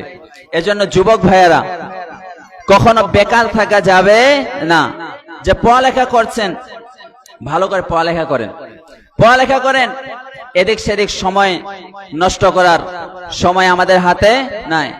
Do not waste time, you lost is life. সময় অপচয় করো না, জীবনটাই নষ্ট হয়ে যাবে। এখন মেয়েরা তো পড়ালেখাই করে না, মেয়েরা এখন কি করে না, পড়ালেখাই করে না। অথচ একজন বড় মেয়ে ডক্টরের প্রয়োজন আছে না নাই? ডক্টর, আপনার স্ত্রীর যদি একজন মেয়ে ডক্টর সিজার করে তাহলে এটা বেশি উত্তম না? তাহলে মেয়েদেরকে তো পড়ালেখা করতে হবে, তাদেরকে উচ্চ শিক্ষিত হতে হবে। কিন্তু এখন ছেলে মেয়েরা আর পড়ালেখা করে না, শুধু মোবাইল নিয়ে পড়ে থাকে। আর ছেলে মেয়ের মায়েরা কি করে, ওই টিভি নিয়ে পড়ে থাকে। শুধু আমরা যারা পুরুষরা আছি আমাদের ঘাড়ের উপরে সব চলে যায়। কিন্তু মাও টিভি দেখে, মেয়েও মোবাইল টিপে, ছেলেও খেলাধুলা করে আর নেশা করে, ঠিক কিনা? এজন্য বেকার থাকা যাবে না। নবীজি শিখিয়েছেন কাজে কোনো লজ্জা নেই। লজ্জা হলো অলসতায়। লজ্জা হলো কিসে? অলসতায়। নবীজি সাল্লাল্লাহু আলাইহি ওয়াসাল্লামের বয়স যখন 20 বছর, আমরা ধারাবাহিকভাবে আলোচনা করছি, 1 বছর থেকে আমরা 20 বছরে আসলাম। নবীজি সাল্লাল্লাহু আলাইহি ওয়াসাল্লামের বয়স যখন 20 বছর, নবীজি তখন একটা যুব সংগঠন করেছিলেন। কি করেছিলেন? যুব সংগঠন করেছিলেন। এই সংগঠনের নাম ছিল হালাফুল ফুজুল। আমরা বাংলাতে যেটাকে বলি হেলফুল ফুজুল। এটার বেসিক্যালি নাম ছিল হালাফুল মুত্তাইয়িবিন। আমরা এটাকে বাংলাকে হেলফুল ফুজুল বলি। এক গরিব লোক, শ্রমিক, সে কাজ করার পরে ধনী মানুষের বাড়িতে কাজ করেছে, কিন্তু ধনী মানুষ তার আর মজুরি দেয় না। এরকম আমাদের এলাকাতেও আছে না নাই? কাজ করেছে কিন্তু মজুরি দেওয়ার ব্যাপারে বলে যে কালকে দেবো, কালকে দেবো। সেই লোকটা পাহাড়ের উপরে উঠে চিৎকার করে বলছে, কেউ কি এমন নেই যে আমার পাওনাটা আমাকে বুঝিয়ে দিবে তার কাছ থেকে নিয়ে? এই শুনে লাকাদ আনান নবী সাল্লাল্লাহু আলাইহি ওয়াসাল্লাম, নবীজি কষ্ট পেলেন। তখন 15 বছরের ছেলেগুলোকে নিয়ে, 18 বছরের ছেলেগুলোকে নিয়ে, 20 বছর 22 বছরের ছেলেগুলোকে নিয়ে, নবীজির বয়স তো 20 বছর, তার সমবয়সী ছেলেগুলোকে নিয়ে একটা যুব সংগঠন করলেন। আজকে যুব সমাজ যদি ঐক্য থাকে তাহলে ভালো থাকবে বাংলাদেশ। কথা বলেন ঠিক কি ঠিক না? আর যুব সমাজ যদি অধপতনের দিকে যায়, কোরআন যদি না মানে, তাহলে এই লাল সবুজের পতাকা অন্য দেশের মধ্যে উড্ডীন হওয়া কখনো সম্ভব নয়। এজন্য যুবক ভাইয়ারা যদি কোরআনকে মেনে নেয়, যদি 5 ওয়াক্ত নামাজি হয়ে যায়, যদি নবীজির আদর্শ মেনে নেয়, তাহলে ভালো থাকবে বাংলাদেশের লাল সবুজের পতাকা। আগামীর বাংলাদেশ যুবকদের বাংলাদেশ। কথা বলেন ঠিক কি ঠিক না? যখন কেউ চুরি করতে করতে সীমা লঙ্ঘন করে ফেলে, যখন চুরি করতে করতে, অন্যায় করতে করতে, জুলুম করতে করতে বছরের পর বছর বৃদ্ধা বয়স হওয়া পর্যন্ত যখন জুলুম করে, আল্লাহ তাআলা তখন যুবকদের হাতে দেশকে দিয়ে আল্লাহ তাআলা তাদের পতন ঘটিয়ে দেন। কথা বলেন ঠিক কি ঠিক না? এজন্য যুব সমাজ তোমাকে কর্মঠ হতে হবে, হেল্পফুল ফুজুলের মতো সংগঠন করতে হবে, ঐক্য হতে হবে, ঐক্য হয়ে কাজ করতে হবে। কথা বলেন ঠিক কি ঠিক না? নবীজি সাল্লাল্লাহু আলাইহি ওয়াসাল্লামের বয়স যখন 20 বছর, নবীজি সাল্লাল্লাহু আলাইহি ওয়াসাল্লাম এই সংগঠন করেছিলেন, যুব সমাজের হেল্পফুল ফুজুল করেছিলেন। আমরা এই হেল্পফুল ফুজুলের মতো সংগঠন করে এই সমাজটাকে বদলে দিতে চাই কি চাই না? যুব সমাজ, এই সমাজটাকে তোমরাই বদলে দিতে পারো। কথা বলেন ঠিক কি ঠিক না? নবীজি সাল্লাল্লাহু আলাইহি ওয়াসাল্লামের বয়স যখন 25 বছর, নবীজি সাল্লাল্লাহু আলাইহি ওয়াসাল্লাম 12 বছর বয়সে ওই যে চাচার সাথে শাম দেশে গিয়েছিলেন, চাচার ব্যবসার সাথে। নবীজি সাল্লাল্লাহু আলাইহি ওয়াসাল্লামের বয়স যখন 25 বছর, নবীজি দ্বিতীয়বার আম্মাজান খাদিজার হয়ে, বিজনেস পার্টনার হয়ে অথবা এমপ্লয়ি হয়ে তিনি শাম দেশে গেলেন। আম্মাজান খাদিজার যেগুলো প্রোডাক্ট ছিল, এই প্রোডাক্টগুলো নিয়ে সেল করার জন্য তিনি চলে গেলেন। আরো কয়েকজন মিলে চলে গেলেন। তার মধ্যে মাইসারা নামে একজন দাসী ছিল আম্মাজান খাদিজার। নবীজি সাল্লাল্লাহু আলাইহি ওয়াসাল্লাম 25 বছর বয়সে আম্মাজান খাদিজার হয়ে ব্যবসার কাজে পণ্যগুলো নিয়ে শাম দেশে চলে গেলেন। ফিরে আসলেন, ব্যবসার মধ্যে অনেক লাভ হলো, প্রচুর লাভ হলো। এই দেখে কানাত খাদিজাতু সাইদাতান, হযরত আম্মাজান খাদিজা খুশি হয়ে গেলেন। আম্মাজান খাদিজার দাসী মাইসারা, মাইসারা আম্মাজান খাদিজাকে এসে বলল, খাদিজা তুমি যে আমাদের সাথে একজনকে মোহাম্মদ নামে পাঠিয়েছো, এই মোহাম্মদ সাধারণ কোনো ছেলে নয়, তার চালচলন কথাবার্তা বুদ্ধিমত্তা একেবারে আলাদা, অসাধারণ, সবার চেয়ে আলাদা। এই কথা শুনে আম্মাজান খাদিজা নবীজির প্রতি আকৃষ্ট হলেন। নবীজি সাল্লাল্লাহু আলাইহি ওয়াসাল্লামকে বিয়ে করার জন্য তিনি মনস্থ করলেন। আম্মাজান খাদিজা ছিল সম্ভ্রান্ত পরিবারের মহিয়সী নারী। লাকাদ কানাত সাঈদাতু আমালিন কাবীরা, অনেক বড় বিজনেস উইমেন ছিলেন। আম্মাজান খাদিজা রাদিয়াল্লাহু আনহা নবীজি সাল্লাল্লাহু আলাইহি ওয়াসাল্লামের প্রতি আসক্ত হলেন, তার চাচাদের কাছে বিয়ের প্রস্তাব দিলেন। তখন আম্মাজান খাদিজার বয়স হলো 40 বছর। কথা বলেন কত বছর? আম্মাজান খাদিজার বয়স 40 বছর, আর নবীজি সাল্লাল্লাহু আলাইহি ওয়াসাল্লামের বয়স হলো 25 বছর। তখন ফ্যামিলিগতভাবে, পরিবারগতভাবে নবীজি সাল্লাল্লাহু আলাইহি ওয়াসাল্লামের প্রথম বিয়েটা আম্মাজান খাদিজার সাথে সম্পন্ন হলো। পড়েন আলহামদুলিল্লাহ। মোহর ছিল ওয়াকানাল মোহরু 20 মিনাল ইবিল। নবীজি সাল্লাল্লাহু আলাইহি ওয়াসাল্লামের প্রথম বিয়ে আম্মাজান খাদিজার সাথে মোহর ছিল 20টি উট। কয়টি উট? মানে লক্ষ লক্ষ টাকা, কোটি টাকা মোহর ছিল। এটা নবীর জন্য বিশেষ। কিন্তু আমরা যখন মেয়েদেরকে বিয়ে দেব তখন মোহরানা কিন্তু অল্প করে বাঁধবো। মোহরানা সর্বনিম্ন হলো 2000 টাকা। কত? 2000, 10 দিরহাম মানে 2000 টাকা। 3000 টাকা হয়ে গেলে কিন্তু মোহরানা হয়ে যাবে। কিন্তু এই যে মাঝে মাঝে আমি বিয়ে পড়াতে যাই না, খুতবা দিতে যাই না, দেখি 5 লক্ষ টাকা মোহরানা, 4 লক্ষ, 3 লক্ষ টাকা মোহরানা। এই মোহরানাটাকে আমরা সহজ করব। তো মোহরানা কেন বেশি করে বাঁধে? যদি আবার তালাক দিয়ে দেয় তখন টাকাটা পাবে। এই যে একটা কাবিন ব্যবসা হয়ে গেছে। এজন্য বিয়ে দেওয়ার সময় আপনারা ভালো ছেলে দেখবেন, ভালো মেয়ে দেখবেন। শুধু সুন্দর মেয়ে দেখলে হবে না, ভালো আদর্শ মেয়ে দেখতে হবে। তাহলে নবীজি সাল্লাল্লাহু আলাইহি ওয়াসাল্লামের বয়স যখন 25 বছর, নবীজি প্রথম বিয়ে করলেন। আলহামদুলিল্লাহ পড়েন। তাহলে ছেলেদের বিয়ের বয়স হলো কত বছর? 25 বছর। কিন্তু একজনের বয়স 30 বছর, 32, 33 বছর, বিয়ে টিয়ে করে না, কাজও করে না, চাকরিও করে না। এভাবে খেলাধুলা করলে আর মোবাইলে সময় দিলে কখনো সাকসেসফুল হওয়া যাবে না। এজন্য অল্প বয়সে বিয়ে করবে, অল্প বয়সে বিয়ে করতে হবে। 25-এ বিয়ে, 26-এ বাবা, মেয়ের বাবা, 40-এ মেয়েকে বিয়ে দিলে 41-এ না। এরপরে তার আবার বাচ্চা হলে 60 বছর, 70 বছর আপনার হায়াতে আপনি দাদার দাদা হয়ে গেলেন, মানে মহাদাদা। এজন্য অল্প বয়সে বিয়ে দিতে হবে। মেয়েদের বিয়ের বয়স হলো 16 থেকে 20-22, 16 থেকে 20, এটাই হলো মেয়েদের ভালো বয়স একটা।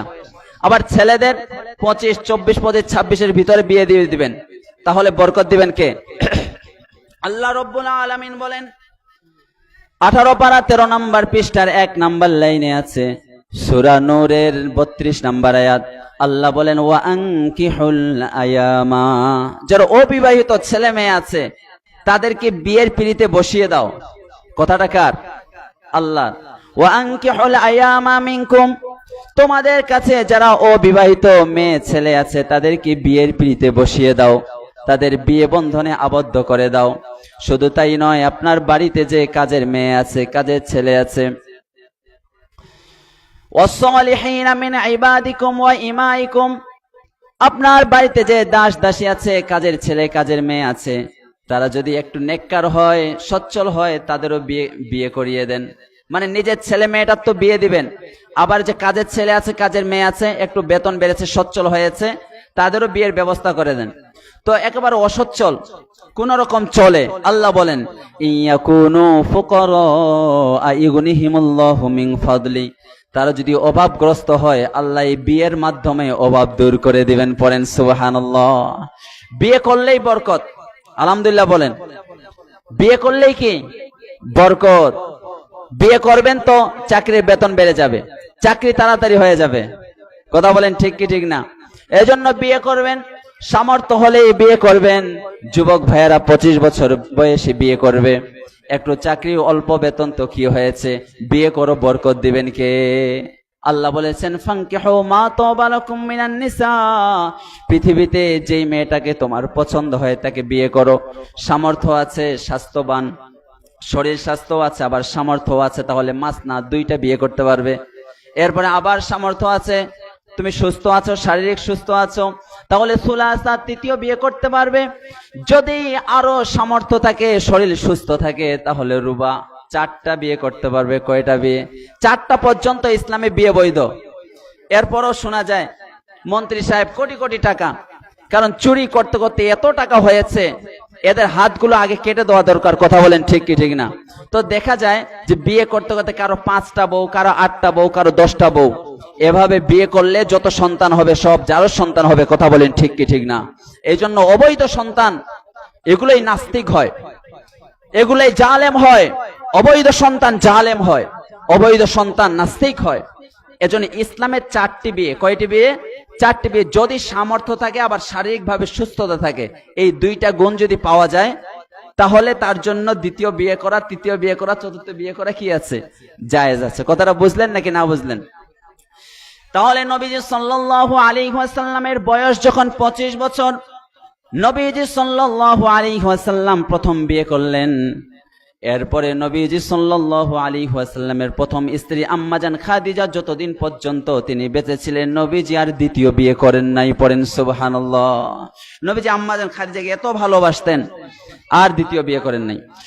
নবীজি সাল্লাল্লাহু আলাইহি ওয়াসাল্লামের বয়স যখন 30 বছর, ওলিদাত জাইনাবু, তখন হযরত জাইনাব নবীজির ঘরকে উজালা করে আল্লাহ তাআলা নবীজির ঘরে প্রথম কন্যা সন্তান দান করলেন। যাদের কন্যা সন্তান আছেন পড়েন আলহামদুলিল্লাহ। যাদের কন্যা সন্তান প্রথমে হয়েছে, মানে নবীর সাথে মিলে গিয়েছে, প্রথমে কন্যা সন্তান হওয়া দানটা কার? অনেকেই মন খারাপ করে, যদি একটা ছেলে হতো, মন খারাপ। আমাকেও আল্লাহ তাআলা একটা ছেলে সন্তান দিয়েছেন, আলহামদুলিল্লাহ পড়েন। আল্লাহর ইচ্ছা, আমি মনে করেছিলাম আল্লাহ যেটা দিবেন সেটাই আলহামদুলিল্লাহ। কিন্তু অনেকেই মনে করে যদি মেয়ে হয় তাহলে মন খারাপ হয়ে যায়। না, প্রথমে মেয়ে হওয়া এটা তো আরো বেশি বরকতের ব্যাপার। নবীজি সাল্লাল্লাহু আলাইহি ওয়াসাল্লামের বয়স যখন 33 বছর, উলিদাত রুকাইয়া, তখন আল্লাহ তাআলা নবীজির ঘরে আরেকজন কন্যা সন্তান দান করলেন, হযরত রুকাইয়া। নবীজি সাল্লাল্লাহু আলাইহি ওয়াসাল্লামের বয়স যখন 34 বছর, ওলিদাত উম্মু কুলসুম, আল্লাহ তাআলা নবীজির ঘরে 3য় নাম্বার কন্যা দান করলেন, উম্মে কুলসুম। এখন কয়টা কন্যা হলো? কয়টা কন্যা হলো? 3টা হলো। মানে 3টা কন্যার নবীজি সাল্লাল্লাহু আলাইহি ওয়াসাল্লাম এখন বাবা হলেন, 3 কন্যার বাবা। অনেকেই আছে যে 3টা কন্যা হয়েছে, মানে ছেলের আশা করতে করতে খালি আবার মেয়ে হয়, 4 নম্বরে আবার মেয়ে। আমার আব্বার কিন্তু 4টা মেয়ে, মানে আমার বোন হলো 4টা, প্রথমেই তারা বড়। তো প্রথমে 3টা মেয়ে হওয়া, 4টা মেয়ে হওয়া, এটা হলো নবীজির সাথে এটা মিলে যাচ্ছে। আলহামদুলিল্লাহ পড়বেন। কথাটা বুঝলেন নাকি না বুঝলেন? নবীজি সাল্লাল্লাহু আলাইহি ওয়াসাল্লামের বয়স যখন 35 বছর, ওলিদাত ফাতিমা, তখন হযরত ফাতিমা রাদিয়াল্লাহু আনহা জন্মগ্রহণ করলেন। হযরত ফাতিমা রাদিয়াল্লাহু আনহা নবীজি সাল্লাল্লাহু আলাইহি ওয়াসাল্লামের কলিজার টুকরা, নয়নের পুতলি। নবীজি সাল্লাল্লাহু আলাইহি ওয়াসাল্লাম ইন্তেকালের আগে কি জানি ফাতেমাকে কানে কানে বললেন, ফাতেমা কেঁদে দিলেন। আবার কি জানি কানে কানে বললেন, ফাতেমা হেসে দিলেন।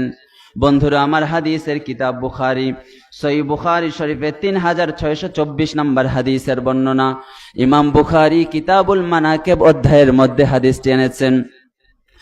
আম্মা জান আয়েশা সিদ্দিকা রাদিয়াল্লাহু আনহা হযরত ফাতেমাকে জিজ্ঞাসা করলেন, ও ফাতেমা, নবীজি তোমাকে কি বলেছিলেন যার কারণে তুমি প্রথমে কেঁদেছিলে এরপরে হেসেছিলে?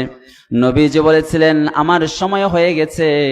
প্রতি বছর জিবরাইল আলাইহিস সালাম আমার সাথে একবার কোরআন খতম করে শুনানি দেয়, দাওয়ার করে, কিন্তু এই বছর জিবরাইল আলাইহিস সালাম আমার সাথে 2বার কোরআন শোনাশুনি করেছে।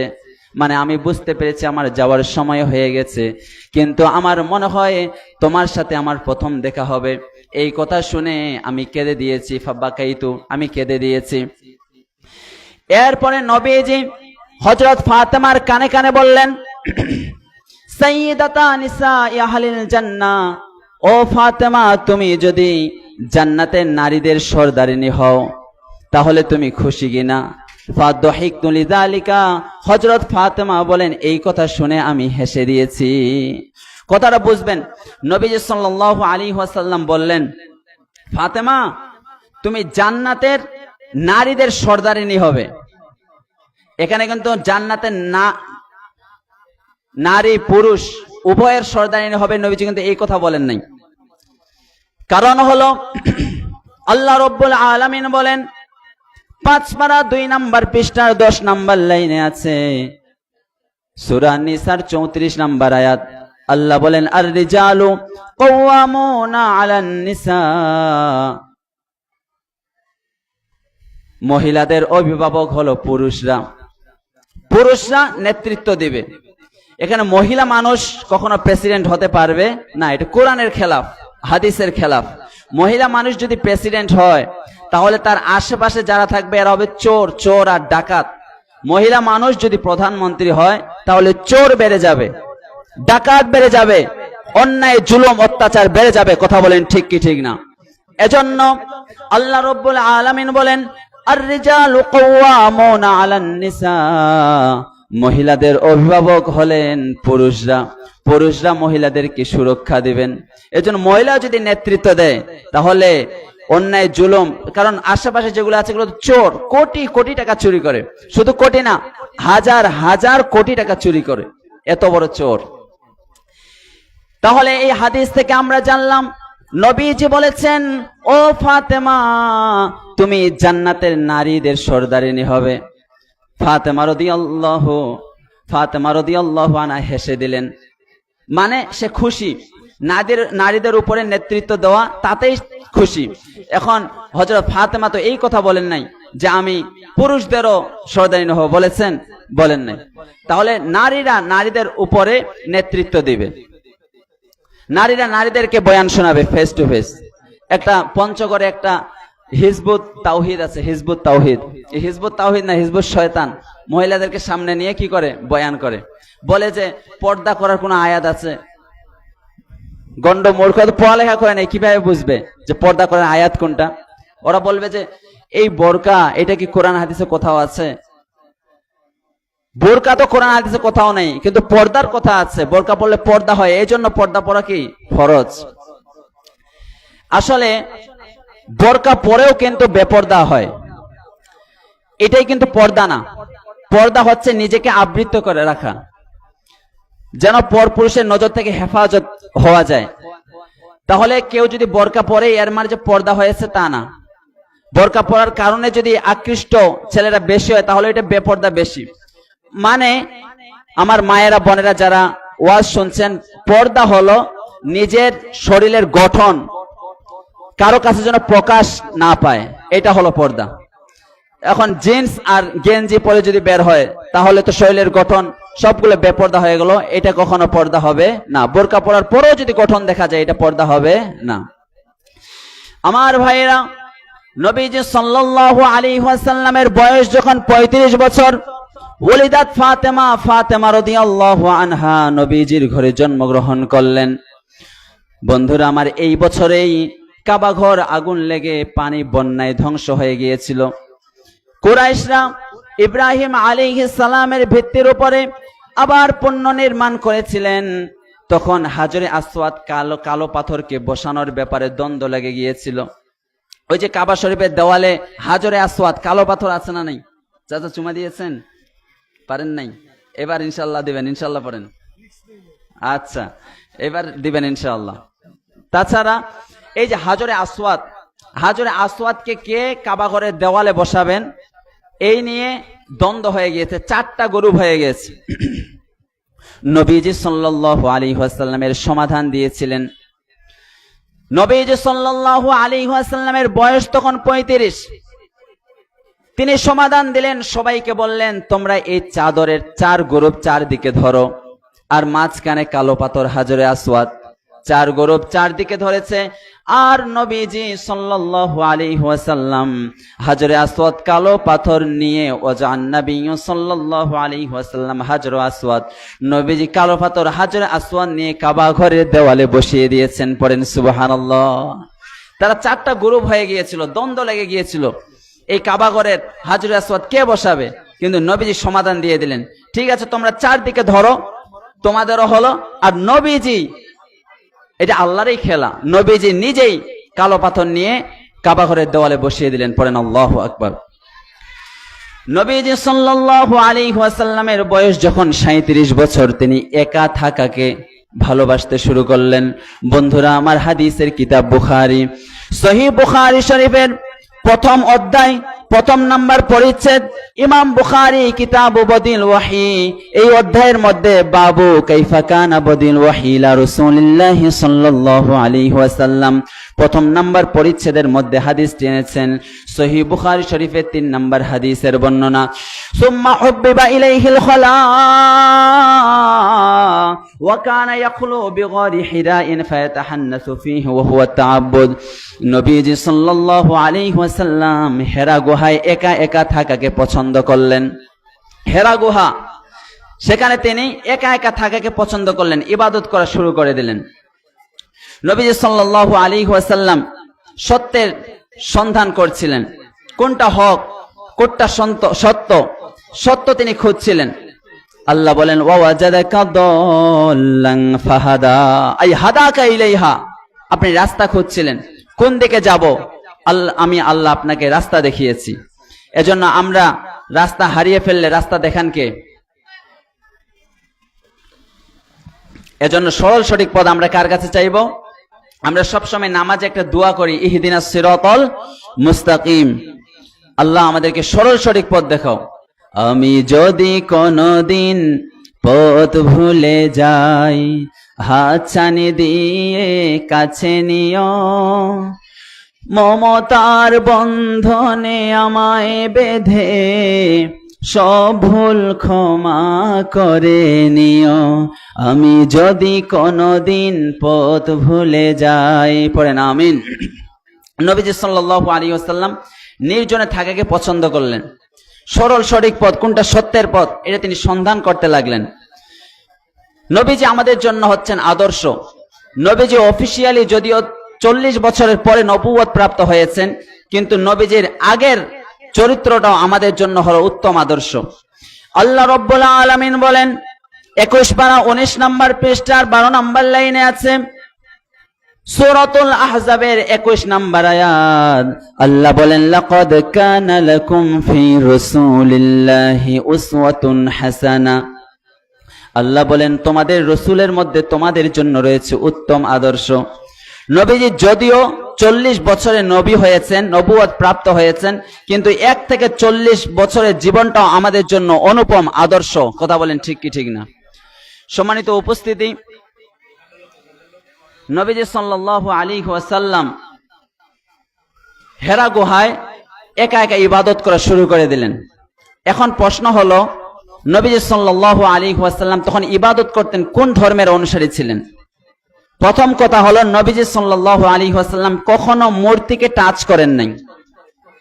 একটা হচ্ছে মূর্তি, আরেকটা হচ্ছে ভাস্কর্য, আইডল অ্যান্ড কার্ভিংস, মূর্তি আর ভাস্কর্য।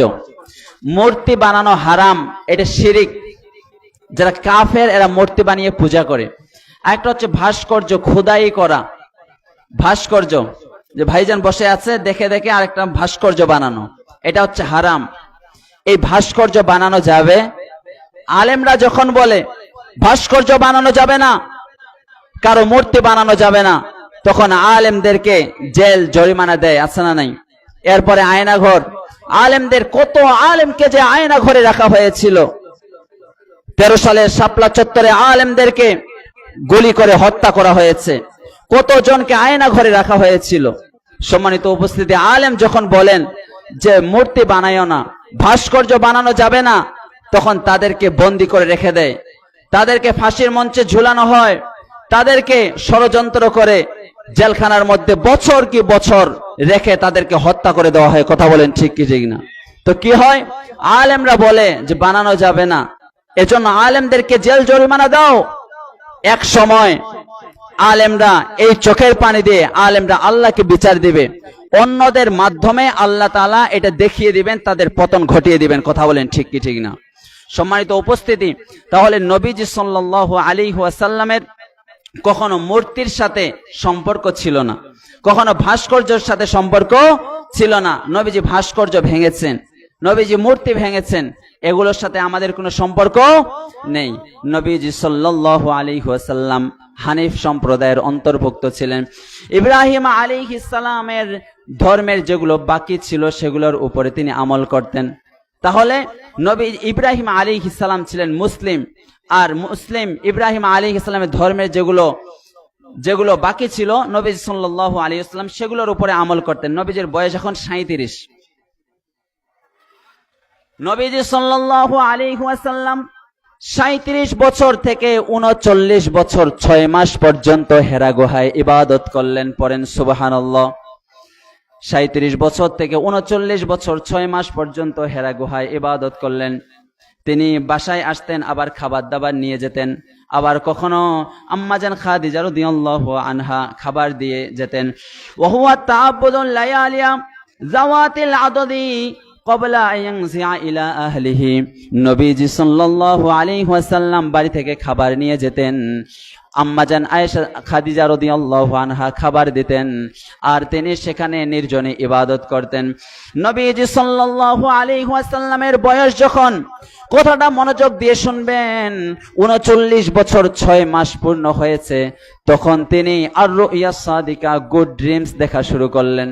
তখন তিনি আর-রুইয়া সাদিকা, আর-রুইয়া সালিহা, গুড ড্রিমস এগুলো দেখা শুরু করলেন। কেমন স্বপ্ন দেখতেন? তিনি রাতের বেলা যেগুলো স্বপ্ন দেখতেন, ফাকানা লা ইউরা রুইয়া ইল্লা জাআত মিসলা ফালাকিস সুবহে। নবীজি রাতের বেলা যেগুলো স্বপ্ন দেখতেন, সকাল বেলা সেগুলোই হুবহু মিলে যেত, প্রকাশ পেত। পড়েন সুবহানাল্লাহ। মিসলা ফালাকিস সুবহ, সকাল বেলার আলো যেভাবে প্রকাশিত হয়, নবীজির স্বপ্নগুলো এভাবে প্রকাশিত হয়ে যেত। মানে নবীজি সত্যের সন্ধান পাবেন, একটু পরেই সত্যের সন্ধান পাবেন। নবীজি সাল্লাল্লাহু আলাইহি ওয়াসাল্লাম খুঁজছিলেন কোনটা সঠিক পথ, কোনটা বেঠিক, কোনটা হালাল, কোনটা হারাম, কোনটা ন্যায়, কোনটা অন্যায়। তখন নবীজি সাল্লাল্লাহু আলাইহি ওয়াসাল্লামের কাছে আল্লাহ তাআলা জিবরাইল আলাইহিস সালামকে পাঠিয়ে দিলেন। নবীজি সাল্লাল্লাহু আলাইহি ওয়াসাল্লামের বয়স যখন 40 পূর্ণ হলো, হেরা গুহায় নবীজি সাল্লাল্লাহু আলাইহি ওয়াসাল্লামের কাছে আল্লাহ তাআলা জিবরাইল পাঠিয়ে দিলেন। পড়েন আল্লাহু আকবার। আর লম্বা করব না, কয়েক মিনিটের মধ্যে শেষ করে দিচ্ছি বন্ধুরা। আমার নবীজির বয়স 40 বছর পূর্ণ হয়ে গেল। নবীজি হেরা গুহায় নির্জনে নবীজি সাল্লাল্লাহু আলাইহি ওয়াসাল্লাম ইবাদত করা শুরু করেছেন। সহিহ বুখারী শরীফের 3 নম্বর হাদিসের বর্ণনা, হাত্তা জাআহুল মালাকু ওয়া হুয়া ফি গারি হিরাইন, হাত্তা জাআহুল হক ওয়া হুয়া ফি গারি হিরাইন। নবীজি সাল্লাল্লাহু আলাইহি ওয়াসাল্লাম যখন হেরা গুহায় ছিলেন, তখন সত্য চলে আসলো। ফাজা আল মালাক, ফেরেশতা আসলো, জিবরাইল আলাইহিস সালাম আসলেন। ফাকালা ইকরা, জিবরাইল আলাইহিস সালাম নবীজির সামনে এসে বললেন, ইকরা, আপনি পড়ুন। নবীজি বলেন, মা আনা বিকারিইন, ভাই আমি তো পড়তে জানি না। জিবরাইল আলাইহিস সালাম নবীজিকে ফাআখাযানি ফাগাত্তানি হাত্তা বালাগা মিন্নিল জাহাদা, নবীজিকে বুকের সাথে এমন ভাবে চাপ দিলেন, হাত্তা বালাগা মিন্নিল জাহাদা, নবীজির খুব অত্যন্ত কষ্ট হচ্ছিল। সুম্মা আরসালানি ফাকালা ইকরা, জিবরাইল আলাইহিস সালাম প্রথমবার বুক থেকে ছেড়ে দিয়ে আবার বললেন, ইকরা, আপনি পড়ুন। নবীজি বললেন, মা আনা বিকারিইন, ভাই আমি তো পড়তে জানি না। ফাআখাযানি ফাগাত্তানি সানিয়া, দ্বিতীয়বার জিবরাইল আলাইহিস সালাম নবীজিকে বুকের সাথে জড়িয়ে ধরলেন। সুম্মা আরসালানি ফাকালা ইকরা, আবার ছেড়ে দিয়ে বললেন, ইকরা, আপনি পড়ুন। নবীজি বললেন, ভাই আমি পড়তে জানি না। এভাবে তৃতীয়বার, ফাআখাযানি ফাগাত্তানি সালিসা সুম্মা আরসালানি, তৃতীয়বার নবীজি সাল্লাল্লাহু আলাইহি ওয়াসাল্লামকে জিবরাইল আলাইহিস সালাম বুকের সাথে জড়িয়ে দিয়ে চাপ দিয়ে নবীজি সাল্লাল্লাহু আলাইহি ওয়াসাল্লামকে ছেড়ে দিয়ে সূরা আলাকের 5 আয়াত তেলাওয়াত করলেন। ইকরা বিসমি রাব্বিকাল্লাযী খলাক খলাকাল ইনসানা মিন আলাক ইকরা ওয়া রাব্বুকাল আকরাম আল্লাযী আল্লামা বিল কলম। জোরে পড়েন আল্লাহু আকবার, আরো জোরে সবাই পড়েন আল্লাহু আকবার। এই নাজিল হওয়া শুরু হয়ে গেল। এই কোরআনের ওজন হালকা কোনো ওজন নয়। ইন্না সানুলকি আলাইকা কওলান সাকিলা। পৃথিবীর সেরা ওজন হলো ওহির ওজন, কোরআনের ওজন। নবীজি কাঁপতে আরম্ভ করলেন, দৌড় দিয়ে বাসায় চলে গেলেন। আম্মাজান খাদিজাকে গিয়ে বললেন, জাম্মিলুনি জাম্মিলুনি, ও খাদিজা আমাকে ঢেকে দাও, চাদর দিয়ে ঢেকে দাও। ফাজাম্মালুহু, আম্মাজান খাদিজা চাদর দিয়ে ঢেকে দিলেন। নবীজি চাদরের ভিতরে আবৃত। আল্লাহ বলেন, নবী চাদরের ভিতরে থাকলে হবে নাকি? ইয়া আইয়ুহাল মুজাম্মিল কুমিল লাইলা ইল্লা কলিলা, ও চাদর আবৃত, চাদরের ভিতরে থাকলে হবে নাকি? আপনি রাতের কিছু অংশ ছাড়া আপনি দাঁড়িয়ে যান, আল্লাহর রবের ইবাদত করেন। কুমিল লাইলা ইল্লা কলিলা। নবীজি রাতভর ইবাদত করছেন, ঠান্ডা লাগছেন, শীতে কাঁপছেন। বললেন যে দাসসিরুনি দাসসিরুনি, আমাকে কাপড় দাও, আমাকে কাপড় পরিধান করিয়ে দাও। নবীজি সাল্লাল্লাহু আলাইহি ওয়াসাল্লামকে কাপড়ে আবৃত করে দেওয়া হলো। এরপরে আল্লাহ আবার মায়া করে সম্ভাষণ দিয়ে বললেন, ইয়া আইয়ুহাল মুদ্দাসসির কুম ফাআনজির, এভাবে বস্ত্রাবৃত এভাবে বসে থাকলে হবে? কুম, আপনি দাঁড়ান। আনজির, মানুষকে সতর্ক করেন, সত্যের বাণীগুলো পৌঁছিয়ে দেন। তখন থেকে নবীজি সাল্লাল্লাহু আলাইহি ওয়াসাল্লামের উপরে কোরআন নাজিল হওয়া শুরু হয়ে গেল। সম্মানিত উপস্থিতি, ইকরা থেকে শুরু হয়ে গেল। কোরআনের প্রথম বাণী কি? ইকরা। ইকরা মানে কি? পড়ো। ইকরা বিসমি রাব্বিকাল্লাযী খলাক, আল্লাযী খলাক, পাস্ট টেন্স, অতীতকালীন ক্রিয়া। হু হ্যাজ ক্রিয়েটেড, যিনি সৃষ্টি করেছেন, তার নামে পড়ুন। ইকরা বিসমি রাব্বিকাল্লাযী খলাক খলাকাল ইনসানা মিন আলাক। এজন্য এই কোরআন নাজিল হয়েছে নবীজি যখন 40 বছর বয়স। এই কোরআন পড়তে আপনারা রাজি আছেন তো ইনশাআল্লাহ? যারা যুবক ভাইয়েরা আছো, সকাল সন্ধ্যা এই কোরআন তেলাওয়াত করতে হবে, নামাজ পড়তে হবে সময় মতো নামাজ। বাপটা মারা গেলে কি কান্দাকাটি করে, ছেলেরা কোরআন টোরান পড়ে না, নামাজ কালাম পড়ে দোয়া করে না, আল্লাহর কাছে শেয়ার করে না, ফেসবুকে শেয়ার দেয়, আছে না নেই? বাপ মারা গেছে কোথায় শেয়ার দেয়? ফেসবুকে শেয়ার দেয়, এই পোস্ট আপলোড করে।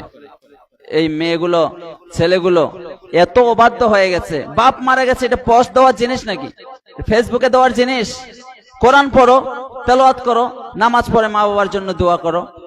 তোমাকে পড়তে হবে কোরআন, তোমাকে পড়তে হবে, আরবিতে পড়তে হবে। বাংলা উচ্চারণে, ইংরেজি উচ্চারণে পড়া যাবে না। তো আলহামদু, এটা ইংরেজিতে কি লেখা কখনো সম্ভব? এতে আ হয়, ও হয়, তবে ইউতে প্রথমে ইউ থাকলেও তো আ হয়। তো প্রথমে আলহামদু লিখলে যারা কোরআন পড়তেই জানে না বলবে আলহামদু বলবে তখন। এজন্য অন্য কোন ল্যাঙ্গুয়েজে উচ্চারণে পড়া যাবে না। ইকরা বিসমি রাব্বিকাল্লাযী খলাক, আরবিতেই তোমাকে শিখতে হবে। তোমার বাবার জন্য দোয়া করতে হবে কোরআন পড়ে, মায়ের জন্য দোয়া করতে হবে। সম্মানিত উপস্থিতি, আমি শেষ করে দিচ্ছি। আমরা আজকে মিলাদুন নবীতে সিরাতুন নবী আমরা শুনেছি। নবীজি সাল্লাল্লাহু আলাইহি ওয়াসাল্লামের ধারাবাহিক জীবনী 1 বছর থেকে নিয়ে 40 বছর পর্যন্ত শুনেছি, তাই না চাচা? চাচা ঠিক আছে না? নবীজি সাল্লাল্লাহু আলাইহি ওয়াসাল্লামের 1 বছর থেকে 40 বছর পর্যন্ত শুনেছি, তাই না ভাইজান? তাহলে ঠিক আছে না কথাটা?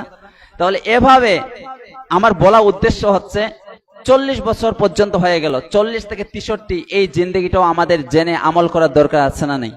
তাহলে আজকে নবী হওয়া পর্যন্ত, নবুয়ত হওয়া পর্যন্ত আলোচনা করেছি। পাশাপাশি আমার মায়েরা, আমার বোনেরা, মসজিদ কমিটির থেকে আমাকে বলা হয়েছে আমার মায়েরা বোনেরা নাকি অনেক বয়ান শুনতে ভালোবাসে, তারা অনেক আমাকে মহব্বত করে। তাই আমার মায়েদেরকে বলবো, বোনদেরকে বলবো, এদিক দিয়ে গেলে ওই আমি শুনেছিলাম টিভির আওয়াজ শোনা যাচ্ছে, আত্তাহিয়াতু লিল্লাহি ওয়াস সালাওয়াতু, এরকম মস্ক কেউ কেউ শুনছে। তো টিভির দোষ না, দোষ হলো আমাদের। তো অনেকেই আছে টিভি ভালো কাজে ব্যবহার করে, মোবাইল এগুলো ভালো কাজে ব্যবহার করে, তাই আমরা যেন ভালো কাজে ব্যবহার করি। আর আমার মাদেরকে বলবো, বোনদেরকে বলবো, এই টিভি দেখা আর অশ্লীলতা, মোবাইল নিয়ে পড়ে থাকা, এগুলোর সাথে আমাদেরকে সম্পর্ক হতে পারে না। আমার ছেলে মেয়ে মানুষ করেন, ছেলে মেয়ে মানুষ করতে হবে। আল্লাহ তাআলা তৌফিক দান করুক, পড়েন আমিন। আমার ভাইয়েরা, আপনারা আমাকে অনেক মহব্বত করেন, এখানে তো অনেক কয়েক মাসেই হয়ে গেল আছি। আমার জন্য খাস করে দোয়া করবেন, যেন আমি কিন্তু কোনো দল টল করি না, কোরআন হাদিস থেকে হকের কথা বলবো। কথা বলেন ঠিক কি ঠিক না? শেষ করে দিছি তো না, শেষ করে দিছি গজল থেকে গজল গাও। ওকে, না শেষ করে দিছি গজল গাও। উপস্থিতি, আমি যেহেতু শেষ করে দিয়েছি, আবার কিভাবে শুরু করব?